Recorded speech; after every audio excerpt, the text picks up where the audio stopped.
1953 would begin with a change of leadership in the United States.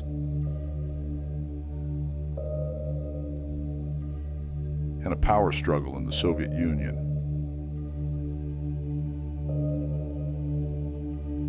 Uprisings will break out in the Warsaw Pact nations of East Germany and Czechoslovakia. A revolution erupts in Cuba, led by charismatic communist leader Fidel Castro. And an armistice agreement ends the fighting in Korea. General Clark, in ceremonies at the UN base camp in Munsan, signed 6 copies of the document which would end the bloodshed. There was excitement, but little rejoicing. This is the Cold War, year by year, a digest of the events of America's longest conflict. Chapter 8, 1953.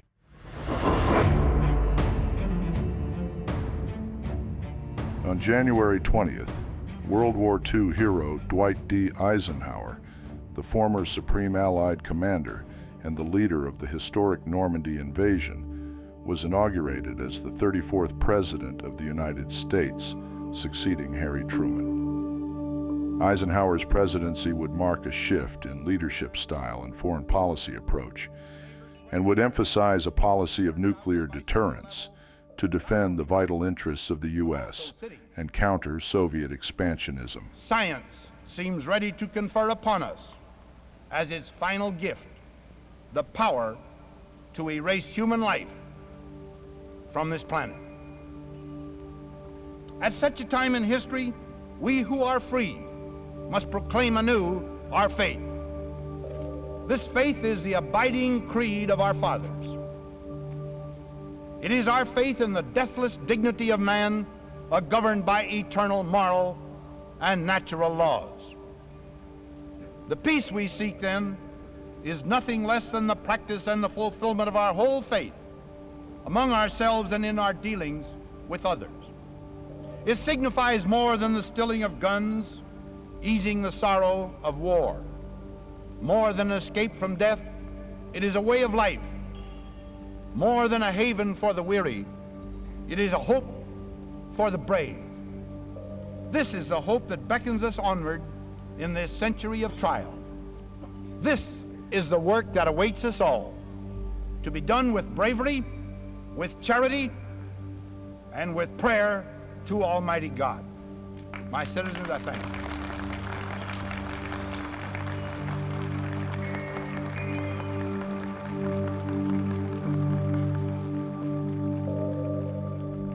On March 5th, Soviet leader Joseph Stalin died, triggering a period of uncertainty and political maneuvering within the Soviet Union. Stalin had ruled the country with an iron fist for nearly 3 decades, guiding it to victory over the Germans in World War II. His death left a power vacuum at the highest levels of government. Eventually, Nikita Khrushchev emerged as the new leader. Khrushchev was the son of poor Russian peasants from the Donbass region near the present Ukrainian border, who had risen through the ranks as a political commissar. Khrushchev would soon embark on a series of reforms known as the Khrushchev Thaw, which included some liberalization of Soviet society and a relaxation of tensions with the West. On June 1st, workers in the Pilsen Skoda works, one of the largest industrial complexes in Czechoslovakia, went on strike to protest against bad working conditions, low wages, and oppressive government control. The strike quickly escalated into mass demonstrations, with thousands of workers taking to the streets demanding better living standards and political reforms. The protests soon turned violent, with clashes between demonstrators and security forces. The Czechoslovak government, under the leadership of the Communist Party, responded with force, deploying the police and military to suppress the uprising. Dozens of people were killed and hundreds were injured or arrested during the crackdown. On June 16th, construction workers in East Berlin went on strike to protest increased work quotas set by the communist government of East Germany. The demonstrations in East Berlin turned into a widespread uprising involving over 1 million people across the country. The East German government, caught off guard by the scale and intensity of the uprising, attempted to suppress the protests using force. The protests continued to escalate, with workers and citizens defying government orders and taking to the streets in large numbers. The Soviet Union, fearing a loss of control over its satellite state, ultimately intervened to crush the uprising. Soviet tanks and troops were deployed to East Germany to quell the protests, resulting in hundreds of deaths, injuries, and arrests.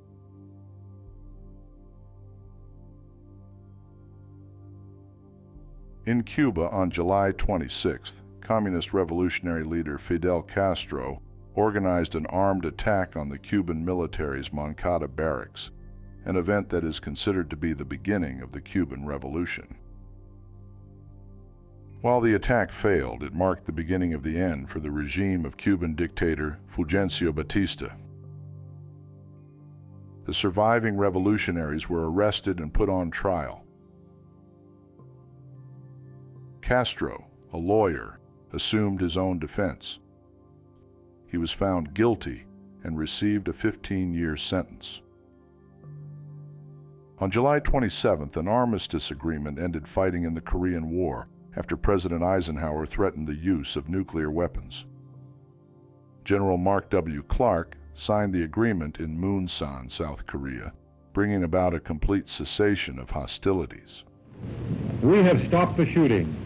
That means much to the fighting men and their families, and it will allow some of the grievous wounds of Korea to heal. Therefore, I am thankful. The task now is to put the ceasefire agreement into full effect and get down to working out an enduring settlement of the Korean problem. On August 19th, amid Western concerns over growing Soviet influence in Iran and the nationalization of the Anglo-Iranian Oil Company, the CIA and the British MI6 assisted in a coup to overthrow the government of Prime Minister Mohammad Mossadegh. The coup served to strengthen the rule of the pro-Western Shah, Mohammad Reza Pahlavi. This is considered by historians to be the first time the United States used the CIA to overthrow a democratically elected civil government. This action will have severe consequences on the internal politics of the United States in coming decades.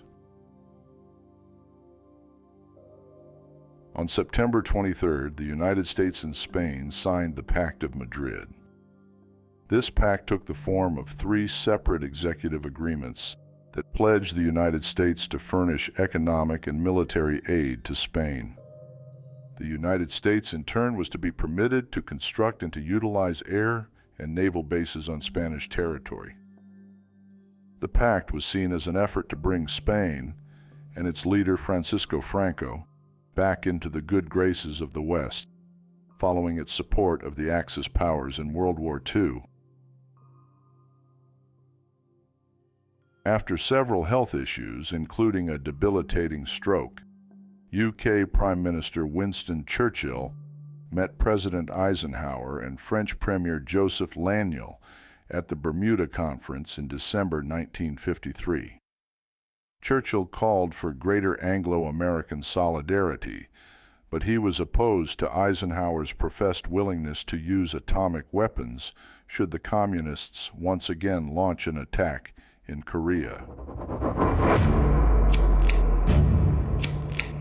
Coming up, 1954. The KGB is created in Russia.